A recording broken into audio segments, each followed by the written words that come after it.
just so soulful, and it's I don't know about everybody, but my mind just gathered around so many of both struggle and becoming, and it was beautiful. So thank you. Yeah. So these three figures in paper hanging from the ceiling, they all look like movements Dawn would have made. Like, it just captured kind of this joyful, athletic thing. Yeah, these are all pages from a book that he gave me called Letters to My Son. And it's about by a guy named Kent Nerburn. And he wrote this book as a father talking to his son about what it's like to become a man. And it goes through love and money and success and death. And my dad gave it to me like a year before he passed away. And I just put it in my shelf, never looked at it. And then when he died, I remembered it, it came to me. And it's kind of been a guiding Bible into manhood, both consciously and subconsciously. And I didn't know that I was gonna make figures. I just started hanging the paper. And then this was my first one, and it just started becoming alive. Mm-hmm. And I like them a lot because there's a sensation that I get, which is how I started and ended the piece, which is I feel like I'm literally dancing with his soul. And it's like a slow dance. But he feels translucent. And so I like these because all that's left is the words and the memories, and it's hollow. So the memory creates a hollow figure where he's no longer in there, but the memory that he gave, the way he walked on the land and the way he skied down the hill, is still on that land, it's still on that hill, and very much alive and breathing. So that's how these came to be, and you're welcome to come up and take a look after. And these are parts of the pages, but I wrote It's Letters to My Son, and I wrote my own letters on top of the book. So it's kind of a dialogue where, as I was going through it, I found phrases and words that I felt were him talking to me, and I could respond through how I engaged with the text. Yeah. This is so intense, I have to process a little bit. Yeah. But you are bringing me, I didn't know your father so well, it was more his friend, but you are transporting me to another dimension, and it's like your father is guiding you with his intensity. Yeah. He was like that, intense. This is what I remember of him, intense and a smile. Yeah. And yeah, you are bringing in your dance the spirit and the intensity of your father. This is what I see. We have a friend, Chris Haltom, which some of you know, and he goes, your dad is like a military hippie. And he's like a hippie because he once he gets on the slopes, he's like, just doing circles and having the best time, but he's up at the crack of dawn, ready to go onto the hill and, blowing the horn to get everyone else up. So he is very intense. He's very serious about his play. I don't know if Ima or Mark, if you want to say something too, y'all can unmute and say hello. Ima's gonna say something. I hardly have words, Nathan. I just have tears in my eyes. So. This is everyone. I don't have words. I'm sorry. I have only tears in my eyes. So I'm sorry. I'm letting my tears speak. I have words.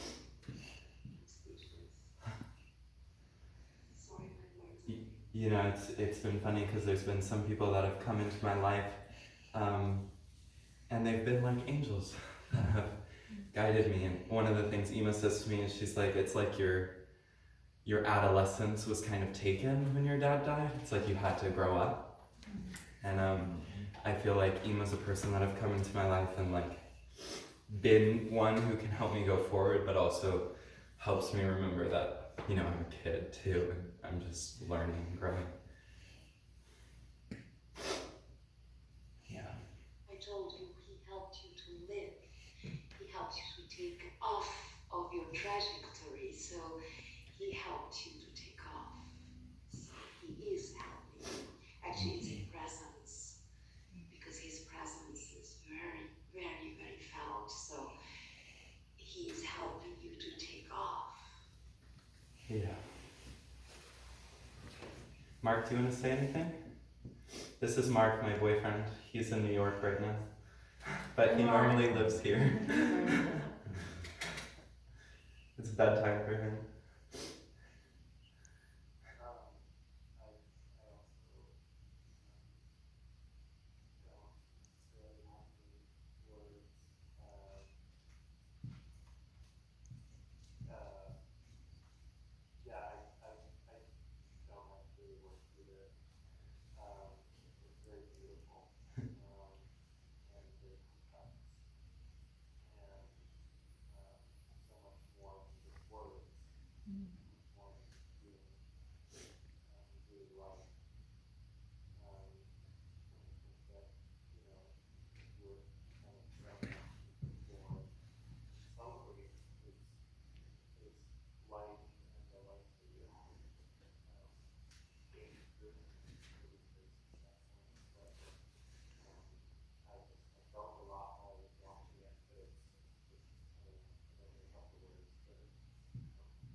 Look at how sexy he is. Very.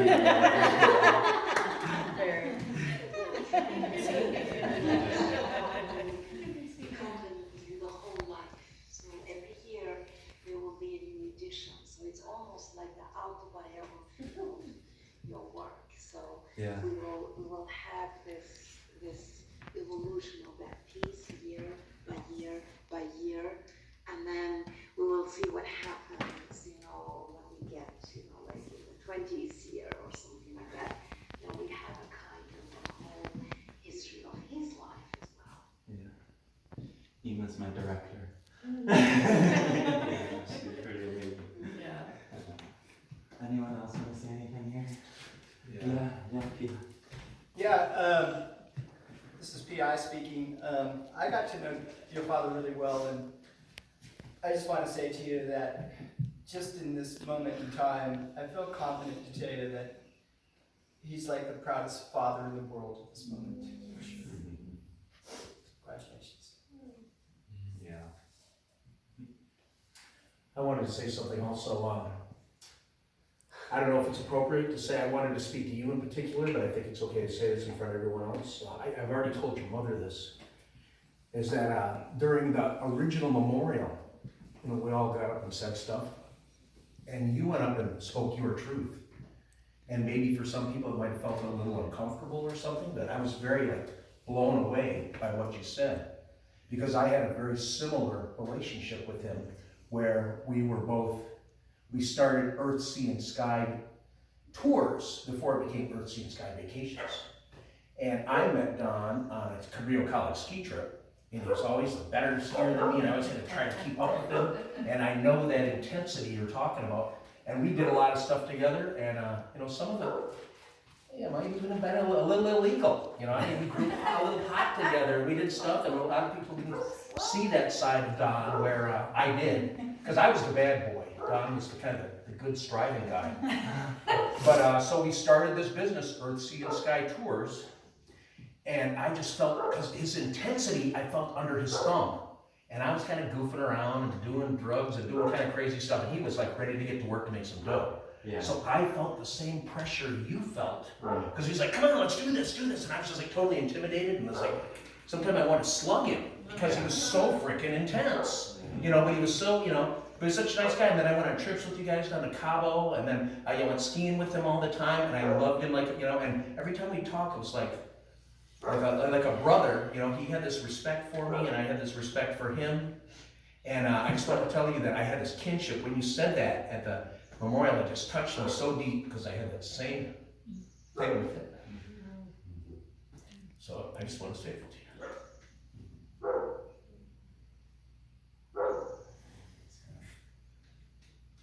And Lisa, I'm very proud of you. I had the same feeling when the first time I saw you, I met you. You were like a little boy to me. And now you dance, you talk, you express yourself like a whole person. As a friend, I am so proud of you. And you dance, you talk like how deep that you understand yourself. Because a lot of people in this world, they live emptiness. They live obsession. They live with pain. There's no meaning in their life. It is so powerful to see you move around, to make lots of sound. You just give me a lot of transformation, lots of knowledge, psychology, and philosophy, everything. I think that you are precious. We all think that time is unlimited, and tomorrow will always arrive. So now for me, I want to understand, I want to ponder how many tomorrows we have, how many love we can embrace, how many love we can cherish.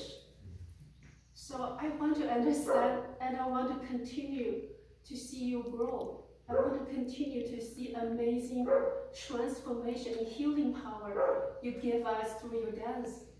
Thank you so much.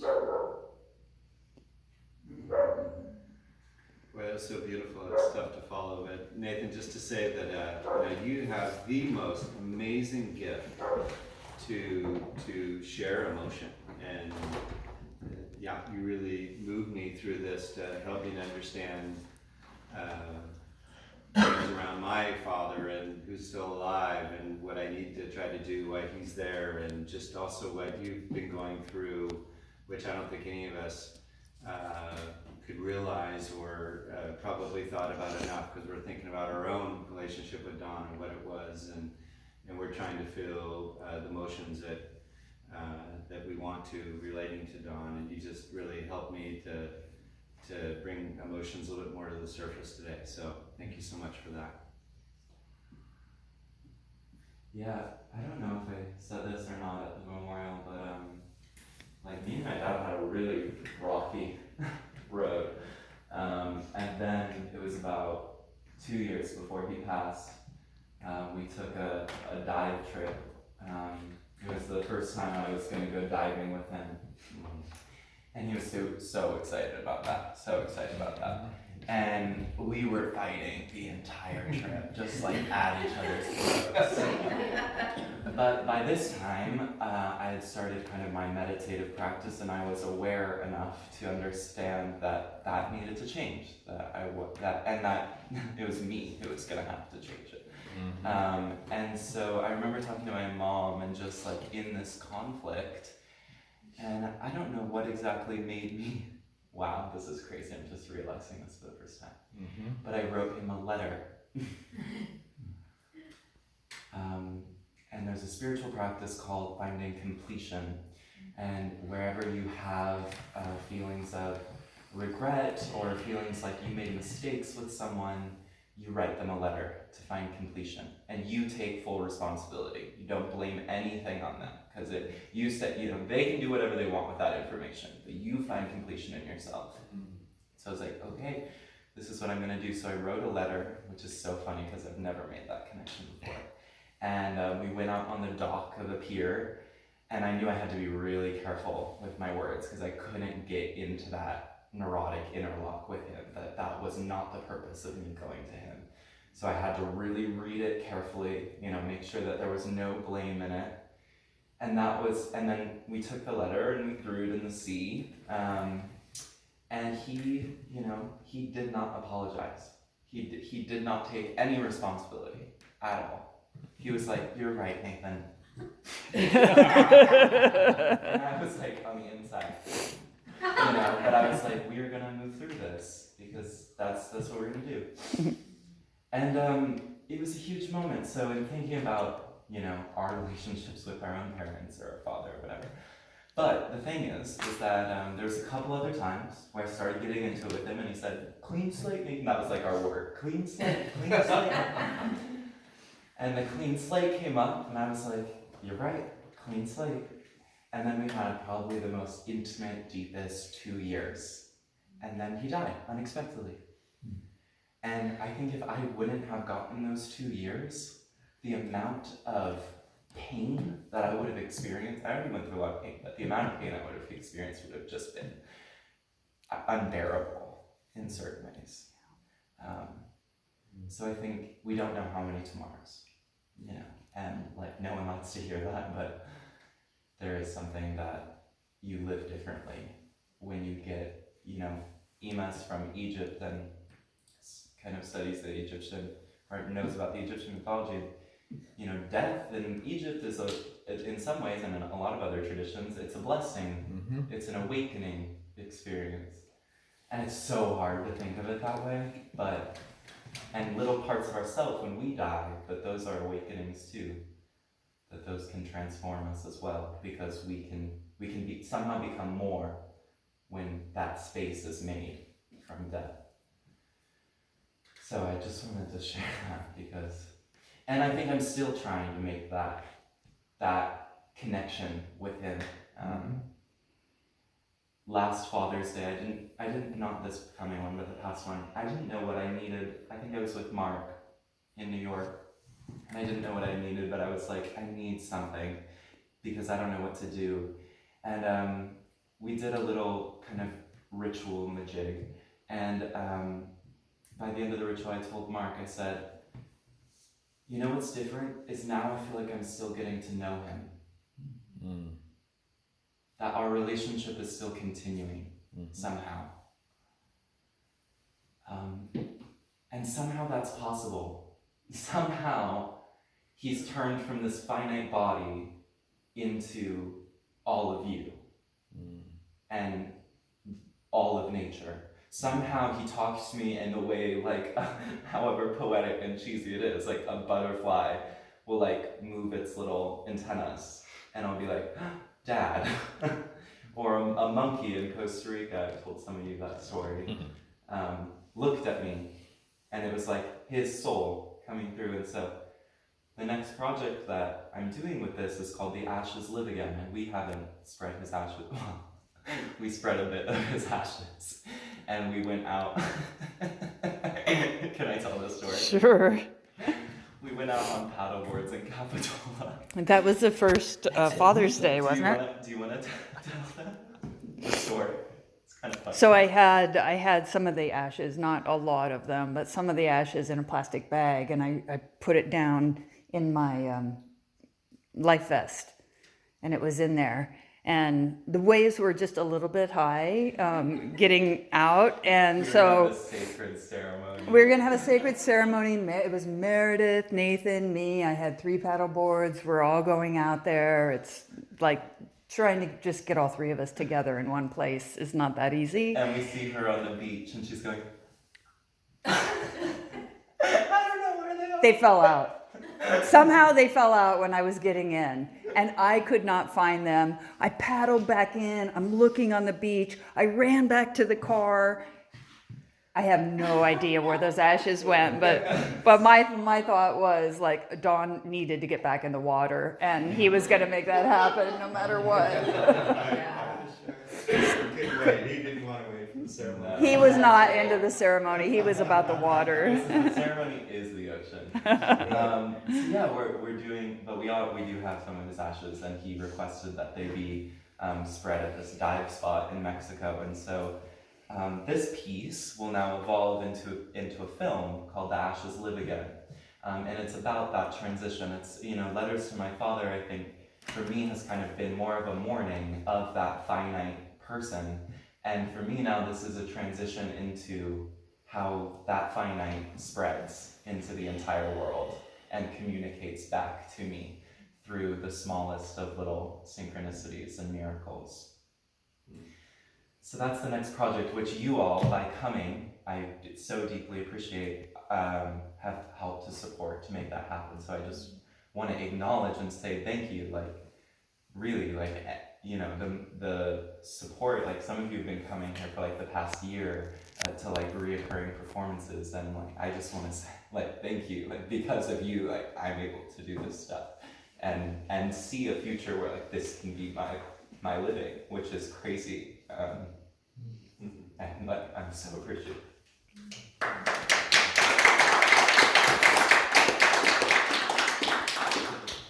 So you did this one jump and you crashed into the light? Yeah. Okay, I see your kid has this new building space with a way higher ceiling. How high he jumps, he's not gonna hit the light. You're gonna have it evolve into bigger and better and higher ceiling. Well, while you're all here to, just over the past couple of days, we have the first show at the new 418 project. At the River Theater. So it's a team of 10 people that I've organized from all over the world, and we're doing a project about the intersection between technology and the body. And it's called Cyborg. So that'll be September 17th, 18th, and 19th, and it will be, there's like 20 rooms in the building. We're going to create a museum, essentially, in all of the rooms that will be interactive and a performance at night. So The 418 has that many rooms now? they're at the old River Theater. It's at the Riverfront Theater. The Riverfront Theater. For Oh. They bought it, yeah. So there's 2 stories, and we'll be the first show and performance in next. So that's super exciting. Yeah, that's amazing. And my mom made an incredible meal, and Yes. that's one of her ways that she makes art. So we have mac and cheese for your vegan mac and cheese, and it's like homemade and delicious, and like peach cobblers and just like crazy shit. So if you want to join us for some food, you're welcome. If you have to go, you know, go. But thank you so much. Thank you.